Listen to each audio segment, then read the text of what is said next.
अस्सलामुअलैकुम, नमस्ते, सत श्री अकाल। कैसे हैं आप लोग? उम्मीद करती हूँ ठीक होंगे, खुश होंगे। मैं हूँ हसीका अली और मेरे साथ हैं तारिक नियाज़ी। अस्सलामुअलैकुम, नमस्ते, सत श्री अकाल।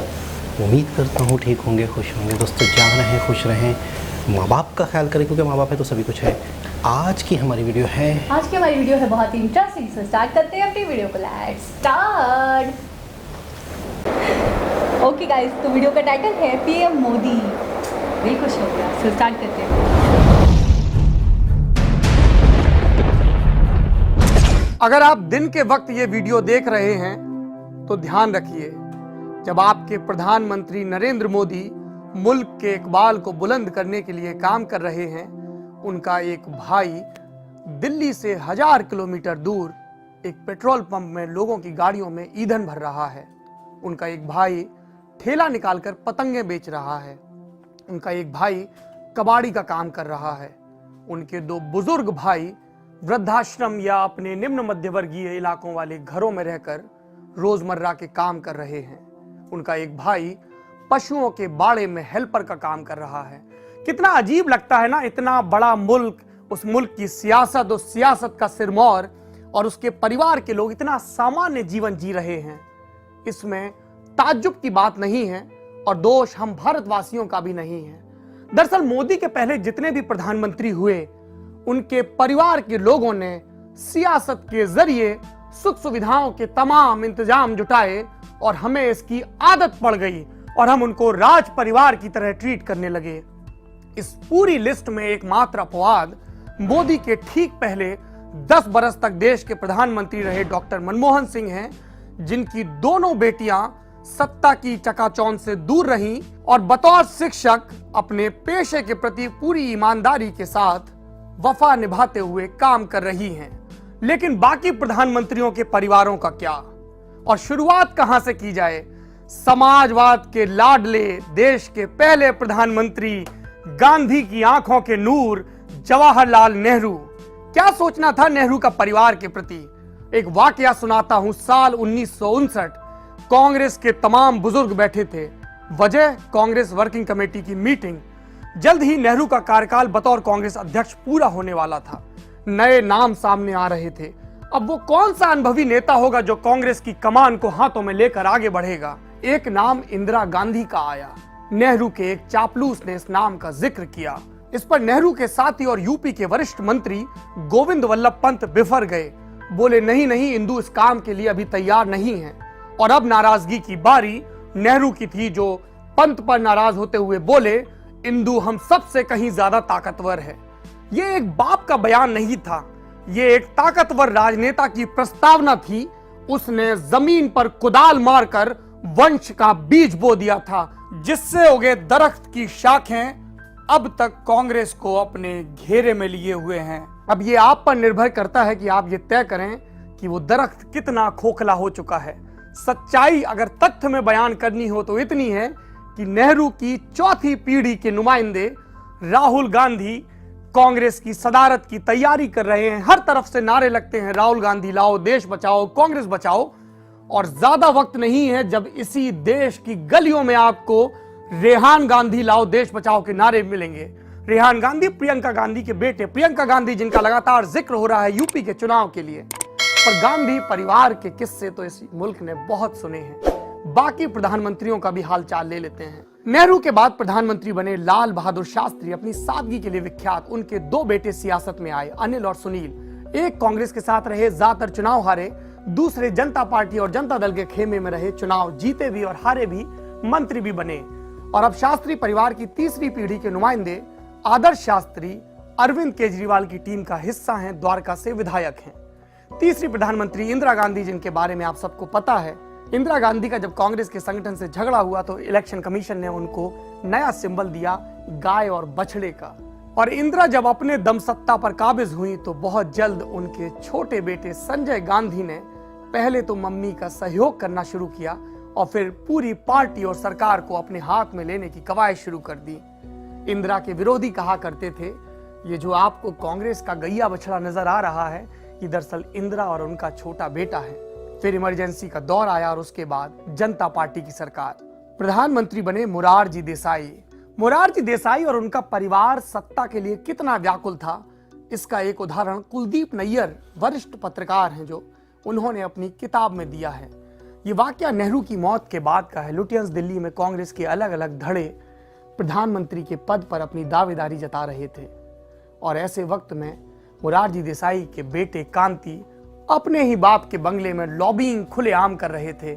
पत्रकारों के सामने भी अपने दावे को बताने से हिचक नहीं रहे थे, नंबर गिनवा रहे थे। लेकिन अगले रोज जब अखबार में ये खबर छपी कि अभी तो नेहरू की चिता भी शांत नहीं हुई और मोरारजी देसाई अपने बेटे के जरिए सत्ता पर दावेदारी कर रहे हैं, पासा पलट गया और बयार शास्त्री के पक्ष में बहने लगी। मोरारजी देसाई के बाद प्रधानमंत्री बने चौधरी चरण सिंह। चौधरी चरण सिंह कुछ ही महीने प्रधानमंत्री रहे, लेकिन किसानों की राजनीति तो वो अरसे से कर रहे थे और इस राजनीति में उनको दिशा दिखाई थी लोहिया ने, जो वंशवाद के मुखर विरोधी थे। लेकिन देखिए राजनीति की विडंबना, जब चौधरी साहब का सूरज अस्ताचल की तरफ बढ़ा तो उन्होंने पार्टी संभालने के लिए अपने बेटे चौधरी अजीत सिंह को बुला लिया।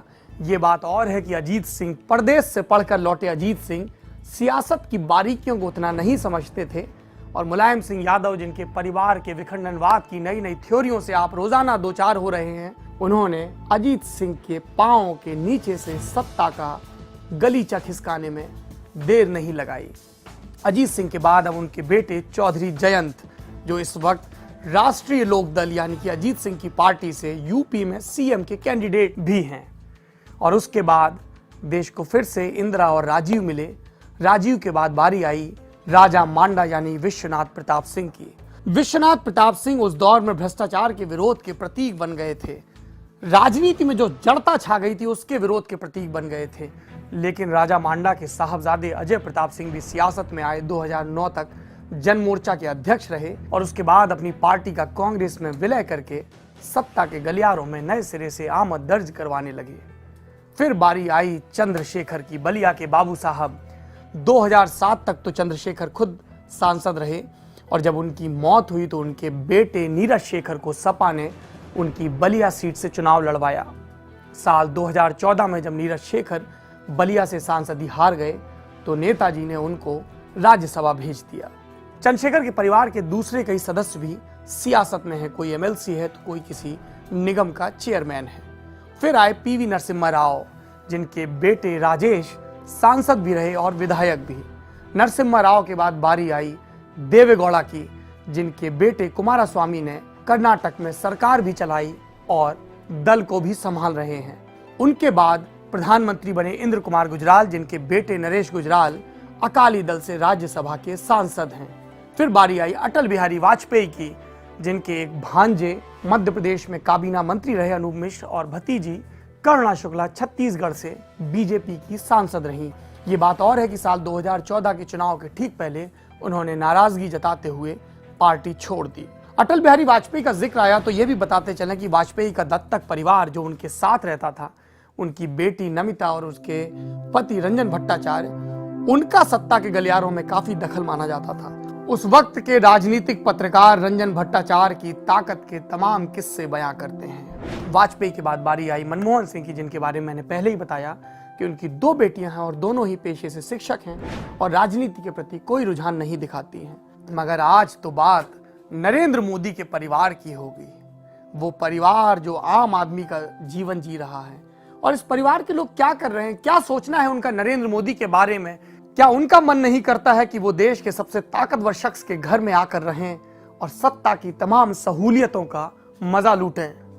आपको बताते हैं नरेंद्र मोदी का परिवार क्या करता है और क्या कहता है। नरेंद्र मोदी के सबसे बड़े भाई सोमा भाई मोदी उम्र 75 साल वड़नगर के वृद्धाश्रम में रहते हैं और मोदी के बारे में क्या सोचते हैं इसकी वानगी एक वाकये से पता चलती है। पुणे में वृद्धाश्रम से जुड़ा एक कार्यक्रम था, वहां पर सोमा भाई भी मौजूद थे।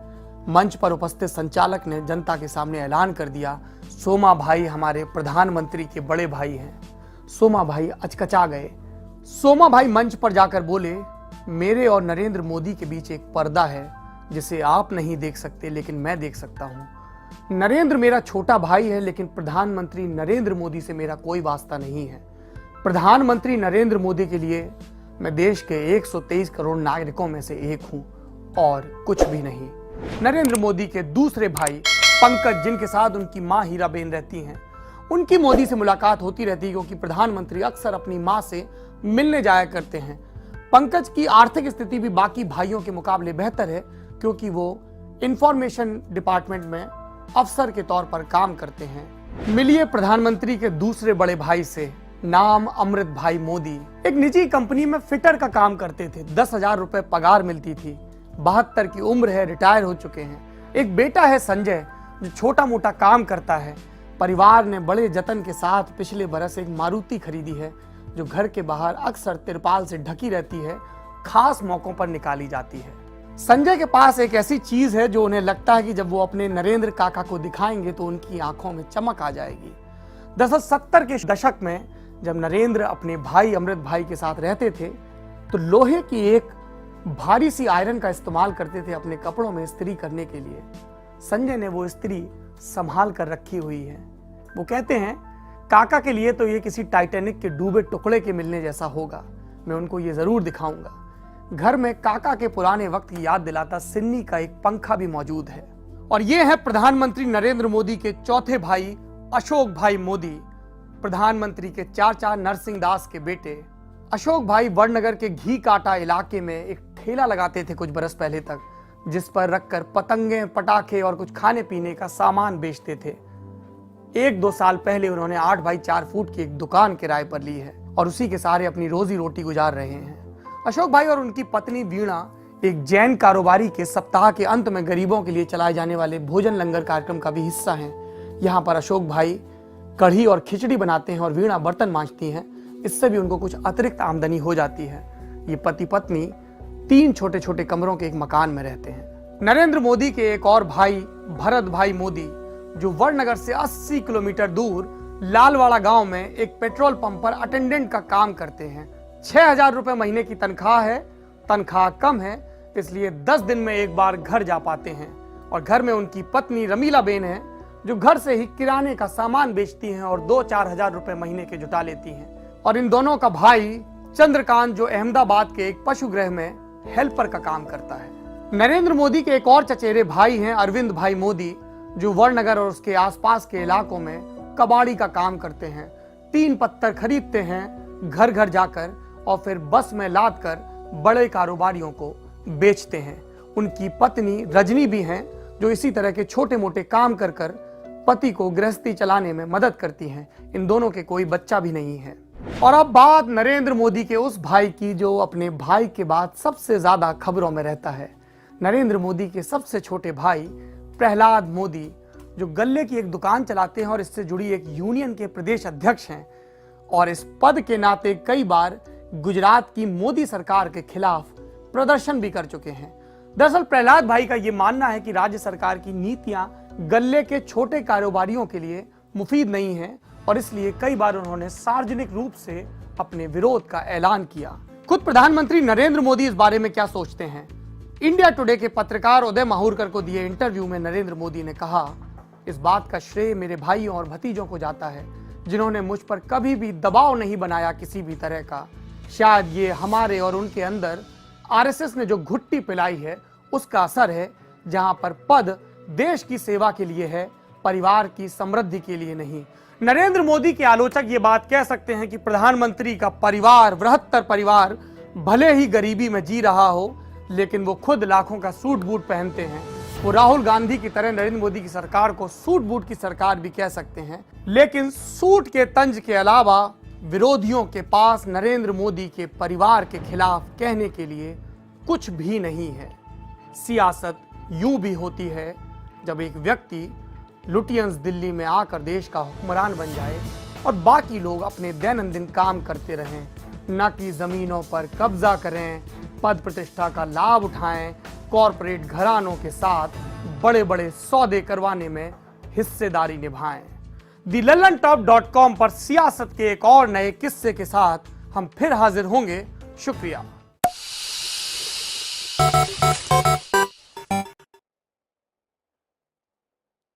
जनाब, मुख्तलिफ़ किस्म की वीडियोज़ में हमें थोड़ा सा आइडिया था। इनकी सिस्टर युग, इनकी जो पहले थी एक वीडियो थी, इनके भाई के हवाले से एक वीडियो थी, इनके परिवार के हवाले से वीडियो थी। हमने काफ़ी वीडियोस देखी, हमें आइडिया था, लेकिन ये वीडियो प्रॉपर इसी टॉपिक पे डिटेल से थी।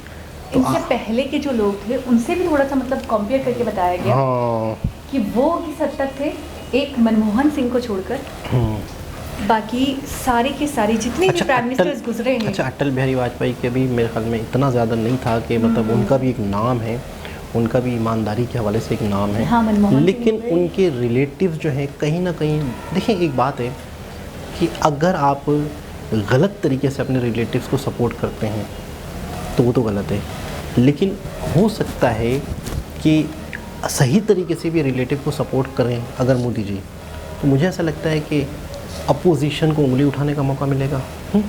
अपोजिशन को एक तरह से एक बहाना मिल जाएगा।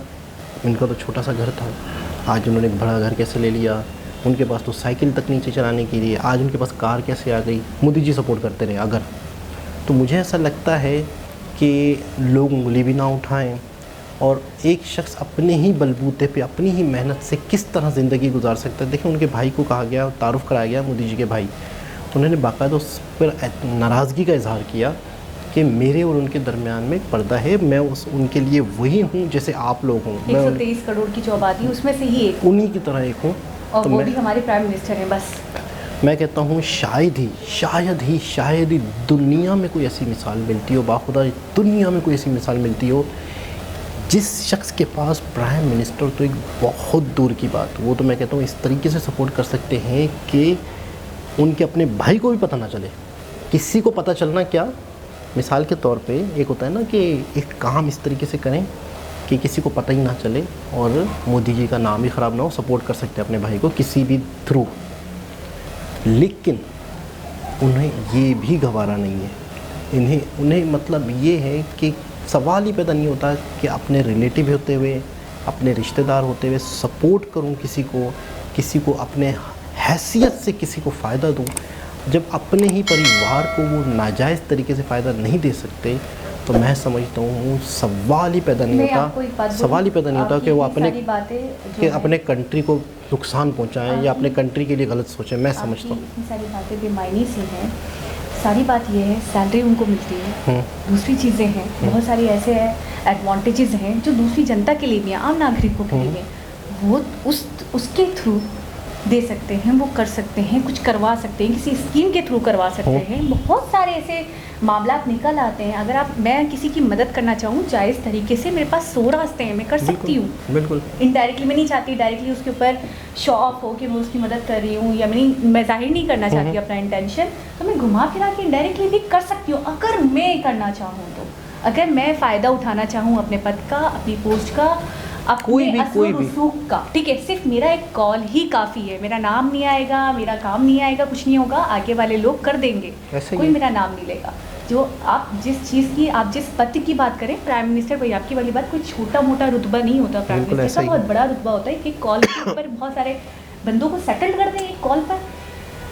मुझे जहाँ तक लगता है, दूसरी बात आप ये कह रहे थे कि इमेज को क्लियर रखना उनका मकसद है, इसलिए भी शायद क्योंकि वो नहीं चाहते कि अपोजिशन उंगली उठाए। अपोजिशन और भी बहुत सारे मामला थे जिसमें उन पर उंगली उठाती है, वो तो सही बात है। उनकी सेहत पर कोई फ़र्क नहीं पड़ता, और अगर वो जायज़ तरीके से करना चाहें, अगर वो सपोर्ट किसी को करना चाहें, उनको लगे कि मुझे करना चाहिए, तो वो कर सकते हैं। अपोजिशन की उनको परवाह नहीं होगी, जहाँ तक मैंने मोदी जी को समझा है। फिर इमेज की बात ये भी आती है कि चलो भाई, आगे उनको कई बार 3-4 बार और भी हम देख चुके हैं, माशाल्लाह से काफ़ी एजड हो चुके हैं मोदी जी, 74 के हो जाएंगे अब जो दोबारा से वो पद लड़ेंगे, और PM अगर बन जाए, होपफुली, मेरी तो दुआएं हैं दोबारा मोदी जी ही आए। तो इस एज में आकर अगर किसी को सत्ता का बहुत ज़्यादा एक नशा है, चलो मान लेते हैं, वो नहीं चाहता कि मेरी फैमिली की वजह से भी मैं खतरे में आऊँ या मैं डेंजर जोन में आऊँ या लोग मुझ पर उंगली उठाएं, तो अब उस पॉइंट ऑफ व्यू से भी अगर हम देखें तो ऐसा नहीं है, ऐसा कुछ भी नहीं है। तो मुझे ऐसा लगता है कि शायद वो खुद ही ऐसे नहीं हैं, वो नहीं चाहते कि मैं जिस जगह पर हूँ इसका गलत इस्तेमाल करूँ किसी के लिए भी, चाहे वो मेरी माँ हो, चाहे वो मेरे भाई हो, चाहे वो मेरा कोई भी, मेरी बहन हो, कोई भी हो, मेरे कज़न्स हो, कोई भी हो, मुझे ऐसा लगता है मोदी जी चाहते ही नहीं है कि मैं किसी को सपोर्ट करूं। जैसे सारे नागरिक आम नागरिक हैं, वैसे मेरी फैमिली भी वही है। बिल्कुल। देखिए, जब आपको पता है, जब हम कोई भी कंट्री का PM कोई भी ओहदे पे आते हैं, बाकायदा हलफ लेते हैं, यकीन करेंगे आप, मतलब अगर हम अपनी होली बुक पे हाथ रख के मैं जो करूँगा, मैं जो कहूँगा, मैं अपने मुल्क के लिए, मैं अपने वक्त का नाजायज़ फ़ायदा नहीं उठाऊँगा, तो आपको पता है उनकी बड़ी गहराई है। तो जो शख्स अल्लाह वाला होगा, जो शख्स खुदाई को मानता होगा, जो शख्स धार्मिक होगा, जिसके दिल में डर होगा कर्मा का, वो शख्स सवाल ही पैदा नहीं होता कि अपनी उस कुर्सी का, अपनी उस पद का नाजायज़ फ़ायदा उठाएगा। तो बाकायदा आपको गवाह बनाना पड़ता है, आपको बाकायदा हाथ रख के। अभी जैसे इनके हवाले से नहीं, ये जो यूके के प्राइम मिनिस्टर बने हैं, इनके हवाले से बात हो रही थी, तो बाकायदा यही बात हो रही थी कि ये गीता पे हाथ रखेंगे, ठीक है ना। गीता पे हाथ रख के इन्होंने अपना हलफ लिया। तो ये भी प्राउड की बात कही जा रही है। मुझे एक और चीज़ भी लगती है, हम अपने बड़ों से बहुत सारी चीज़ें सीखते हैं, ठीक है। तो जैसे कि नेहरू जी हो गए, और भी बहुत सारे प्राइम मिनिस्टर्स गुजरे जिन्होंने, मतलब नेहरू जी को तो ले ले तो अब तक उनकी नस्लें हैं, और अब तक वो हर तरीके से मतलब फ़ायदा उठा ही रहे हैं अपने पद का, अपनी सीट का, और उठाया है जब उन्हें मौका मिला। तो मैं ये सोच रही हूँ, कांग्रेस में बहुत सारे ऐसे नेता हैं जो दिखते हैं, और भी बहुत सारे नेता हैं जिनके नाम यहाँ पे लिस्टेड किए गए, लेकिन उसके बावजूद भी मोदी जी को सब कुछ बड़ा क्लियर है, क्या सही क्या गलत। अगर किसी ने करा है तो मुझे नहीं करना है, मुझे अपनी सीधी राह पर ही चलना है, मुझे नहीं डगमगाना है दूसरों को देखकर। उन्होंने लूटा, उनका जैसे कहते हैं ना, अज़ाब और सवाब उनके साथ है। मुझे अज़ाब और सवाब के चक्कर में अज़ाब नहीं कमाना, मुझे हमेशा सही काम करना है। और मुझे ऐसा लगता है उनके इर्द गिर्द के लोग, या उनकी जिनसे बात होती है, या जिनकी बातें असरअंदाज भी होती होंगी उन पर, लेकिन उसके बावजूद भी मुझे ऐसा लगता है कि अगर वो कोई बैड डिसीजन लेने का बोलते भी होंगे, अगर वो कुछ गलत करने का बोलते भी होंगे, तो मोदी जी मुझे अपनी जगह पे बड़े एक बहुत ज़्यादा सख्त लगते हैं अपने डिसीजंस को लेकर, अपनी चीज़ों को लेकर बड़े क्लियर लगते हैं कि शायद कोई शख्स उन पर असरअंदाज नहीं होता होगा। कभी कभी ऐसा भी होता है आप पे कि आप बहुत सारी चीज़ों को कहते हो नहीं यार ये गलत है, ऐसे नहीं करना चाहिए, मुझे नाजायज़ फ़ायदा नहीं उठाना चाहिए अपनी सीट का, अपनी चीज़ों का, लेकिन आपके इर्द गिर्द के लोग आपको थोड़ा सा मतलब कन्विंस कर देते हैं, आपको चीज़ को दूसरी तरीके से आपके सामने पेश करते हैं, सिचुएशन को दूसरी तरीके से, हाँ तुम्हें कर लेना चाहिए, तो ठीक है, गलत कहाँ है, किसी के लिए गलत तो किसी के लिए सही, ये वो ब्ला ब्ला ब्ला, तो इंसान बहक जाता है। मुझे वो बहकने वालों में से नहीं लगते, वो बहुत स्ट्रॉन्ग टाइप के। देखिए, मैं जहाँ तक समझ रहा हूँ कि मोदी जी की जो सोच है शायद बहुत आला, यानी यूँ समझ लो ना कि एक ऐसी शख्सियत जो बहुत ऊपर जा चुके हैं सोच के हवाले से, और एक मतलब बहुत ही मतलब है कि इतना हाई लेवल पे उनका सोचने का अंदाज़ है, या उनका एक अपने आप को, अपने लोगों को, अपना इख्तिताम या अपने परिवार का क्या तरीक़ेकार होना चाहिए था, मुझे इसे लेके चलना चाहिए था। उन्होंने बाकायदा इस चीज़ को समझ लिया है कि वो जो हैं वो क्यों हैं, अब उनने करना क्या है, क्या करना है एग्जैक्टली, बस। तो उसके अलावा वो और कुछ नहीं। एक होता है बेटा जो अपनी माँ का ख्याल करता है, एक होता है भाई जो अपने परिवार के लिए जाने कुर्बान कर देता है, अपने परिवार के लिए सेक्रीफाइस करता है। एक शख्स ऐसा होता है जो लाखों करोड़ों लोगों के लिए बना होता है। तो फिर वो चीज़ ये समझ चुके हैं, उनका एक एक पल, एक एक मिनट, एक एक दिन किसी के लिए है, वो सब के लिए है, वो उन सब के लिए है जिसमें उनके अपने परिवार भी आते हैं। सही है, सब यानी कि सब बराबर है उनके नज़दीक, इक्वालिटी ही सब कुछ है कि सब बराबर हैं, सब एक जैसे हैं, किसी से मुझे भेदभाव नहीं करना। दूसरी बात ये, जब वो स्त्री दिखाई गई थी ना, जो लोहे की स्त्री थी, और कहा गया कि इससे मोदी जी स्त्री करते थे, बहुत हैरत हो रही थी मुझे। मैं सोच रही थी यार, एक ऐसी हस्ती, एक ऐसा शख्स, कितना स्ट्रगल होगा, कितनी मेहनत होगी, कितना कुछ देखा होगा। हमने तो एक वीडियो में, अक्षय कुमार की वीडियो में तो बहुत कुछ उन्होंने बताया भी कि मैं बहुत कठिन हालात से गुजरा हूँ, मैं समझ गया हूँ, मैं सीख गया हूँ। तो इतना कुछ सहने के बाद हमारे साथ होता है ना कि हम कहते हैं, अपने आप को आसरा देते हैं। जब बुरा वक्त होता है तो हम ये सोचते हैं यार ये दुख है ना, ये तकलीफ़ है, आगे का अच्छा वक्त होगा, ऐशो आराम वाला होगा, फिर हम मज़े करेंगे। लेकिन अब देखिए, जब उनको एक सीट मिली है, जब उनको पूरे मुल्क की खुशी के साथ लाया गया है, बिठाया गया है, सराहाया गया है, तो आज भी वो इंसान, ऐसा नहीं है कि हम तो बावले हो जाएं, हमें गवर्नमेंट सर्विस मिल जाए हम बावले हो जाएं, हम बोले किस तरीके से खाएं, किस तरीके से नोचें, लेकिन आज भी उनके अंदर इतना ठहराव, इतनी समझदारी, इतना अपना मुल्क, अपनी जनता, वो अपनी तकलीफ़ें, अपने गम, अपने दर्द, अपनी चीज़ें, अपने वक्त, अपने हालात सब छोड़ चुके पीछे। मैं कोई एक ऐसी वीडियो आप लोगों से चाहूँगा जिसमें ये पता चले बिल्कुल कि बीजेपी जब लोगों को सेलेक्ट करती है, जब बीजेपी लोगों को लेती है, कारकुनों को लेती है, उनसे क्या सवाल जवाब करती है, उनसे किस तरह की डिस्कस करती है, उन्हें कैसे आइडिया होता है कि क्या चीज़ है, आगे चल के किसे हम ज़्यादा प्रमोट करें, किसे आगे रखें, किसके अंदर क्या है, वो उसके अंदर का फरिश्ता कैसे ढूंढते हैं। नितिन गडकरी जी हो गए, ये मोदी जी हो गए, अमित जी हो गए, मतलब ये कौन लोग हैं। कोई एक ऐसी वीडियो हो जिसमें इनका चुनाव कैसे होता है, उनको इंसानों की पहचान कैसे होती है। बिल्कुल ये एक मैं कहता हूँ कमाल चीज़ है। ये किसी तरीके से हमें पता चल जाए तो शायद मैं कहता हूँ हमें बहुत बड़ा राज मिल जाएगा तरक्की का, चल जाएगा। बिल्कुल तरक्की ज़िंदगी गुजारने का। तो एक बहुत ज़बरदस्त वीडियो, बहुत हैरानकुन वीडियो, बहुत कमाल की वीडियो, हर पाकिस्तानी के देखने के लिए वीडियो, हर हमारे मिनिस्टर्स को तो दिखाई जाए, ज़बरदस्ती बांध के उनकी आंखें खुलवा के दिखाई जाए कि देखो, और शर्म से डूब मरो। हाँ। बहुत ज़बरदस्त। दोबारा किसी और हिसाब से मुलाकात होगी, जब तक के लिए अल्लाह हाफ़िज़।